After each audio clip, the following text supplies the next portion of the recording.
Okay, so this one's gonna be a bit of a weird one.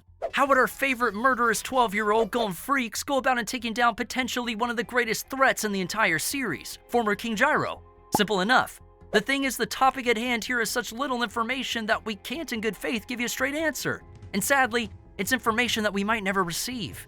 Power systems, world building, and kick-ass hype are all incredible tools to understand the motives and actions of characters in a story. But for this, we're gonna try a different approach. One that involves something a little deeper than fists and fury. Watch until the end to find out. Disclaimer: this video contains spoilers for the events of Hunter x Hunter so far. You've been warned. In Chapter 192 of Hunter x Hunter, readers were introduced to the concept of a shadowy new villain, biding his time in the outskirts of the page, set up to be an indomitable force of evil for our heroes to face later in the story, and his name is Gyro. Fitted out like a stroll in Bristol with the attitude to match, his story is about as mysterious as the pronunciation of Hunter x Hunter itself. Don't even start in the comments. For as little as we know about his significance to the narrative, what would you know about me? One thing we know for sure is that Gon and Gyro have already almost met during the Chimera Ant arc whilst Gon and Killua were training against Knuckle and Shoot. And while they didn't cross paths at that time, they were fated to meet again at a later time. This ominous little teaser makes it fun to let the imagination run wild on what type of meeting this would be exactly, and the consequences of it. Let's first talk about what makes Gyro so terrifying. Despite being such a huge question mark, we know a surprisingly intimate account of Gyro's tragic past, rising from street urchin to absolute ruler. Born into poverty to possibly the single worst father in the Hunter x Hunter world, Gyro worked in a construction camp as soon as he could stand, learning to lay bricks before he learned to speak, and trained to lie completely still while he sleeps, in fear of being beaten to a pulp by his alcoholic, abusive father for making trouble. Despite all the evidence pointing so far in the opposite direction, Gyro truly idolized his father, believing that there was love in his heart for his child, not in a fatherly way, but almost in the way that a god looks down on his disciple. Gyro held on strongly to that belief until it came crashing down all at once in a moment of clarity that followed getting savagely beaten whilst trying to defend the honor of his father, while his father did nothing. This clarity led him to the existential conclusion that he was nothing to the universe, not a human, and never was. And this rejection of humanity drives the chain reaction of events that lead him to where he is today. Soon after, Gyro's father is found murdered, with his face smashed and money stolen like the world's worst piggy bank. Soon after that, Gyro rose through the social ladder as a drug kingpin by creating the infamous D-squared drug, driven only by a hatred for all humanity and a desire to see the world suffer. In fact, the sole reason for creating the drug was to start his plans of disseminating evil throughout the world. He then founded Neo Green Life Association, or NGL, which became a recognized nation on the map, officially making Gyro a king and ruler of over 2.17 million civilians. But, as Gyro himself would say, good luck just doesn't swing his way, as the entire NGL is promptly decimated by the events of the Chimera Ant arc, with most of its citizens being killed, eaten by the Chimera Ant Queen, and turned into Chimera Ants themselves, Gyro included. Not that this made much of a difference to him anyways, considering he never considered himself a human to begin with. Normally, becoming an ant means these humans would lose their memories and become slaves to the Chimera Ant King and Queen. But Gyro's will and kingly pride was so incredibly strong that he was able to retain his memories and completely ignore the Queen's commands, simply walking out of her hive. Which already is pants-browningly terrifying, because it means that the idea of submitting to anyone is so unthinkable to Gyro that even after death, when his body was broken down and specifically engineered to be puppeted, his sheer will, driven by nothing but hatred, was so powerful that it made it not so. Hold on to that thought while we do a quick crash course on Nen. Nen is the practice of utilizing one's life force, being aware of its aura, then focusing it and releasing it through the power of will. And the strength of one's Nen can be pretty closely linked to the strength of unstoppable will. And introduce it to a power system that centers around the user's will, you get the idea. We don't yet know if Gyro is aware of Nen, but given his former status as king, it's only a matter of time before he learns. Which brings us to his intellect. Gyro has been frequently stated as having a powerful charisma that complements a terrifyingly sharp mind, a combination that draws in loyal followers and believers of his cause, like Hikago and Welfin. Possessing the brilliance, cunning, and strategy to not only become a king of both the nation and its underworld, but to do so starting from nothing, indicates a character that isn't just muscle, but has the brains to back it up. A brain that can't possibly be up to any good. It's been said that Gyro's character was inspired by real-life mass murderer Theodore Kaczynski, better known as the Unabomber, a smart, jaded man who became a monster under the name of Anarchy. which isn't too far off from Gyro's verbatim goal of spreading evil throughout the world.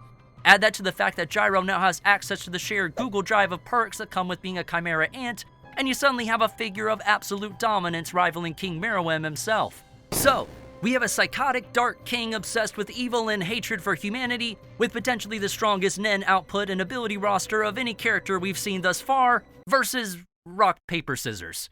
So, can Gon win? No. Or at least, we really don't know. We have no way of knowing how either party will progress over the story, and what leaps in power they may take. But the interesting thing is that whatever fated encounter these two are destined to have may not even be a fight at all. One more interesting thing about Gyro that we haven't touched on yet are the number of parallels he draws with Gon. Both of them are relentlessly perseverant. Both grew up relatively cut off from the rest of the world before starting a huge journey. Both of them have a tendency to let hatred drive them. But most importantly is the fact that both of their journeys were created as a product of their fathers. Gon's journey to become a hunter from the moment he was born was inspired by his father that he idolized, that was never really present. Sound familiar? Gon's main goal is essentially to find Jing, and that's all. And whatever gruesome things he experiences or commits are a byproduct of that. Gyro, similarly, has had his entire path inspired by spite for his father, a dark rejection of humanity and a hatred for it, all stemmed from the rejection and hatred for one man, to whom he once tied so much of himself to. So really, Gyro and Gon are both monsters created by the same thing, the lack of a proper father figure. Yeah, why? Who'd you fight? Fight my dad. I don't know my dad. And in so many ways, it seems like Gyro is just the darker side of the same coin Gon is on. This connecting thread gives them a lot more in common than it does a reason to fight, which is why Gon and Gyro's meeting could very well be a very important conversation. Because if anyone in the world would be able to find light in Gyro's darkness, it would be Gon. Not because Gon's a shining moral beacon or anything, but rather the opposite, because Gon has a darkness inside him too. We've seen Gon snap. In one of the most bone-chilling scenes in the series, when B2 refused to heal Kite, we've seen Gon lose all sense of self, all sense of caring, and lust for only anger and destruction in a single realization. I want you to tell me! It's crazy to think that our protagonist and our antagonist have, at one point, shared the exact same mindset. And this darkness could very easily have gone on for much longer, with Gon the Freak changing him completely. But it was stopped by Killua. Shocker, the power of friendship strikes again. But it makes sense given the buildup of Killua and Gon's relationship over the series, as motivators for each other's goodness. Now I'm willing to bet that Gyro has never had a Killua influence before, so Gon could play that role for him. And the thing is, this entire course of action wouldn't be unheard of either. Hunter x Hunter is an anime where battles are fought with brains and hearts, as much as muscles and nen.